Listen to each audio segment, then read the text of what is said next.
Hello and welcome to Newscenter. A counter-offensive by Ukrainian forces have helped it reclaim key cities in the northeastern region of Kharkiv, marking a significant turning point in the 200 days of the Russia-Ukraine war. Ukrainian army claims that it has captured over 20 towns and villages in the last 24 hours. Russia, in retaliation, targeted infrastructure facilities in central and eastern Ukraine. There were reports of blackouts in several cities in eastern Ukraine, potentially impacting millions of civilians. Ukrainian President Zelensky denounced the attacks as deliberate and cynical, said that they were acts of terrorism. The Russian leadership has so far remained silent on the defeats it has suffered, with no comment coming in from President Putin or Defense Minister Shoigu. However, a Chechen leader, a key ally of Putin, has criticized the Russian army's leadership after it was reportedly caught off guard in Kharkiv. The Ukrainian Defense Ministry said that Russia has ordered the withdrawal of its troops from all parts of Kharkiv, which lie to the west of the Oskil River. Let me go across to Ruslan Bortnik, head of the Ukrainian Institute of Politics. Bodhan Nahaylo, chief editor of Kyiv Post, will be with us, and we will also be joined by Kyrylo Loukereko, Ukrainian journalist, and he will be giving us a situation on the ground. Bodhan, let me ask you, how significant are these developments over the weekend? Here you have the Ukrainian Defense Ministry claiming that they have managed to regain key territory in the Kharkiv region, the town of Izium, 20 villages in 24 hours. How significant a victory is this for the Ukrainian forces? Well, let me say that this is part of the game changer that we've seen in recent weeks. The launch of the Ukrainian counteroffensive has taken the Russians by complete surprise, because they expected it in the south, because all the emphasis was on Kherson, which is just to the north of Crimea. In fact, the Ukrainians made a kind of sortie, a dummy sortie to the south, but actually went to, if you want, take the pressure off the second largest city in Ukraine, which is Kharkiv. So the emphasis here is on the game changer element. Look, what has changed? The resolve of the Ukrainian people hasn't changed. They've been defiant. 200 days they have withstood this barbaric Russian attack. On the other hand, the very precise, long-range weapons that Ukraine is receiving in considerable volumes from the West has made a significant difference. It means that the Ukrainians have been able to take out targets, ammunition supplies, bridges, strategic strongholds of the Russians from a great distance and not suffer damage themselves. They've managed to attack Crimea. Russians know that Sevastopol is in danger, the bridge linking the mainland and Crimea is in danger, etc. So there is panic. And even though Putin and his spokespersons are not talking about this, though they had a meeting over the weekend where Putin gave instructions to attack infrastructure, hence the attacks on electricity, power lines, etc. In effect, the propagandists on TV are already lamenting the fact that they are losing, that they have no explanation for the fact that the second most powerful, as they declare themselves, military force in the world is 201 days on the retreat. Final words here. It's not over by any means. It's not over by any means. But this is not the end, but this could be the beginning of the end. This could be the beginning of the end. Strong words there, Bodhan. I'll request you stay on with us. Let me also get in Ruslan at this point. Ruslan Bortnik, do you believe it will be too early to call this a turning point in the war? We don't know, hello friends, but I can say that we see nowadays the big struggle for the military initiative in Ukraine, because more than 200 days Russia tries to advance Ukrainian territory, and Russia choose the place, the date when for the new battles. But nowadays Ukraine pushed Russia to defense position, and nowadays Ukraine will be choosing the date and place and resources for new battles. In this situation, when the battle line is very long, more than 1,500 kilometers. It's very important because no one side has a strange and absolutely fulfilled battlefield. Moreover, this Ukrainian counteroffensive makes a lot of political problem for Russian Federation because there are a big controversies and fight inside Kremlin between the party of total war, like Kadyrov, you said, like Medvedev and others, and between the party who is trying to find the peace or who is trying to find some kind of agreement with the West in this situation. And the last word, there is also a big problem from the reputation, because Russian army, Russian leadership lose a lot of reputation in this situation. The main thing for Russia state building is the symbol of power. And nowadays, near the Kharkiv, this power was broken, and this is a big problem for Russian leadership in general. Right. So you're saying that the losses in Kharkiv are a setback for Russia's reputation of their leadership as well. Let me see if I can go across to Kyrylo at this point, a Ukrainian journalist who is with us. All right, Kyrylo will join us in some time from now. But Bodhan, coming back to you, we also believe that Russia has stepped up missile attacks all across Ukraine. How bad has this attack by Russia been over the last 24 to 48 hours? Let me just mention my friend is Kyrylo from Kyrylo, a well-known journalist for Hromadske. Look, we've been under attack since the very first day of the war, which was the current war, which is February the 24th.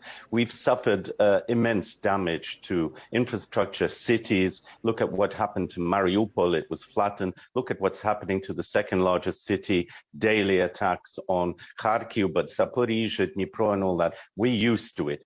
Look, the point is that terror, this throwing missiles from behind bushes. This is the tactic of a coward. Yes, and they've run out of high precision missiles. They have some in reserve, but by and large, they're using old from before, many of which are not reaching that, some of which are exploding. Case of Belgorod.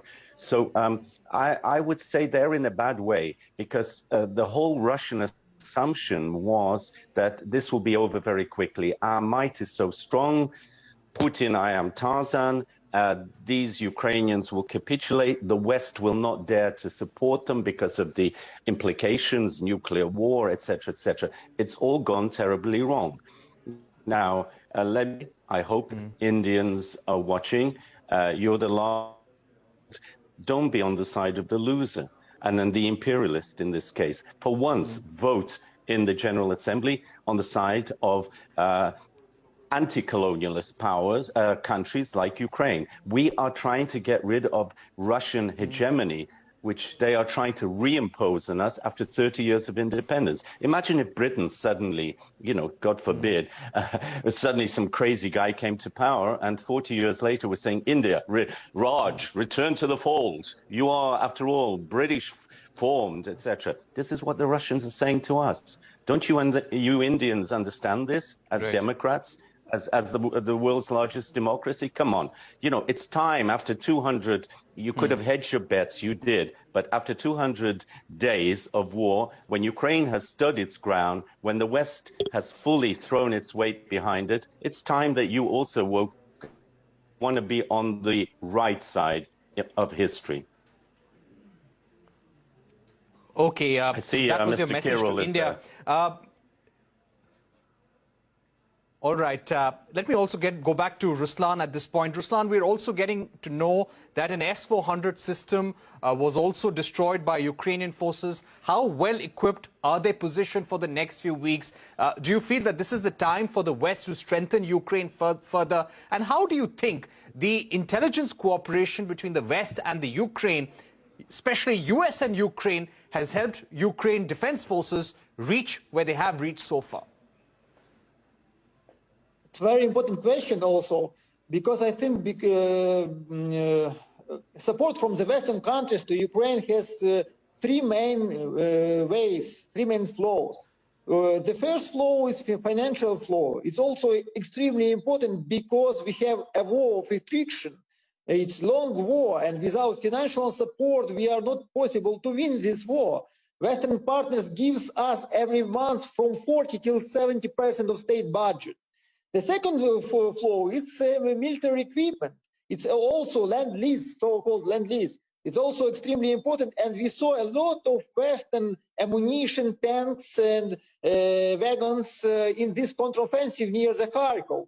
The Western wagons, Western tanks, armors help a lot for this counteroffensive. And the third, it's also extremely important, when we are talking about the cooperation between different types of gathering information, what is going on in the Russian-controlled territories, about the military research, and so this information which Ukraine obtained from the United States, especially from the community of Seven Eyes, very common community, is also plays extremely high role in this war. Especially it played a lot with the defense of Kyiv when the Russian troops was around the Kyiv. This information which we obtained from the Western partners helped a lot to Ukrainians to make correct decisions and to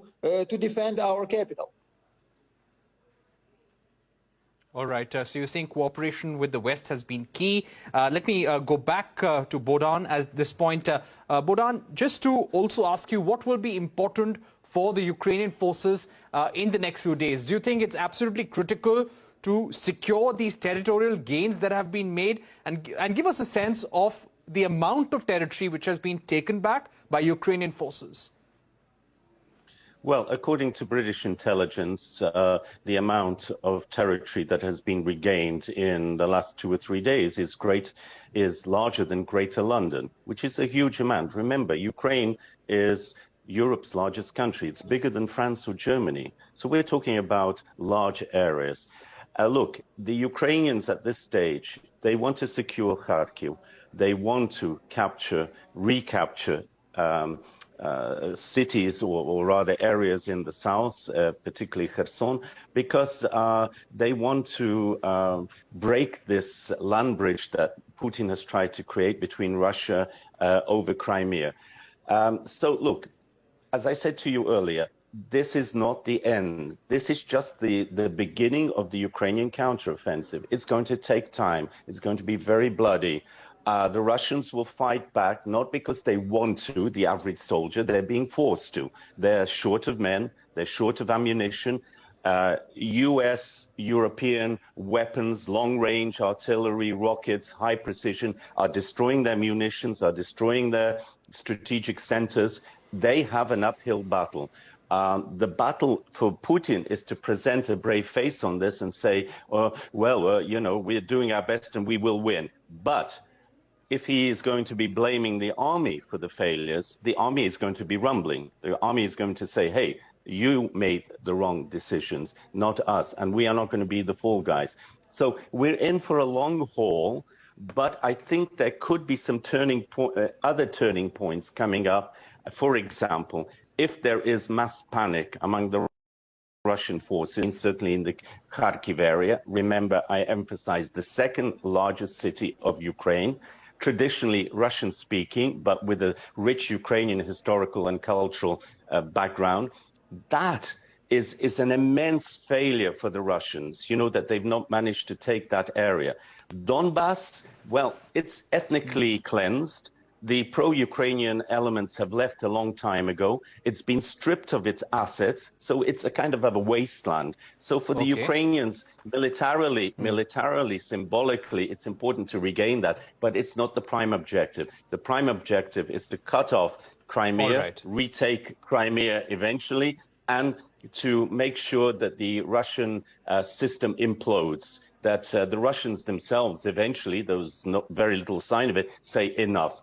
You know, this is far too great a price. And look, we are the outcasts in the world, and we failed. We failed. Our weapons have failed. Our diplomacy has failed. Our message, our cultural message has failed. Who are we Russians? A bit like Germany in 1945-46. Time to sort of regroup and reflect. All right, Bodhan Nahaylo and Ruslan Bortnik, thank you very much for joining us. So you summed it up well, that the prime objective of the Ukrainian forces is to retake Crimea and make sure the Russian system implodes. Thank you very much for joining us here on Newscenter, giving us your view on the strong counter-offensive by Ukraine over the last 1 week or so. We're going to take a short break, but don't go anywhere. When we return, we catch up with the Andhra Pradesh Commerce Minister to discuss the state's investment blueprint. Don't go anywhere, that interview coming up.